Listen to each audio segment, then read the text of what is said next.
Welcome back. Reading and writing is not always the favorite subject in school, but one area teacher is hoping to change that. News 8's Sarah Tamer introduces us to this month's top-notch teacher. What else do we want to say about Santiago? Anything?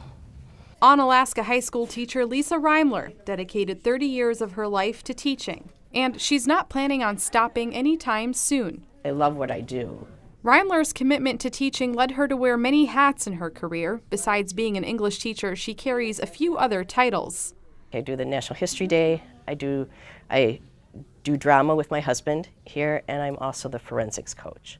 For Reimler, it's the constant learning that keeps her going. She says even if she wasn't teaching, she would still find herself in a classroom. If I could, I'd be a student the rest of my life. If I had endless funds, I would just keep going to college. Although she acknowledges a real concern within the profession. Within the first 2 years of teaching, more young teachers leave the profession because it is hard, and it is one of those things where you're always on stage. The difficult part of teaching, however, never got in the way of catching her students' attention almost instantly after she begins each lesson. She really works with a lot of different kind of learning types. For instance, we just read Hamlet.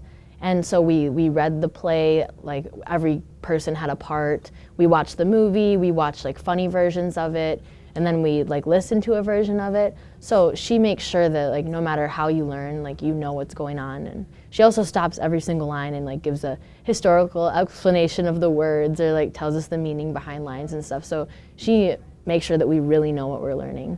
You know, you go through a lot of bad days while you're in high school, and she's the one teacher that you can just really go to and like lay everything out in front of her, and she doesn't judge, and she's always there for you. And thanks to history and literature, the lessons never quite feel like a job. I think if you have a joy of learning, I think that makes it easier. Reporting in Onalaska, Sarah Tamer, News 8. Reimler says her favorite part about teaching is seeing the light bulbs go off and watching her students grow.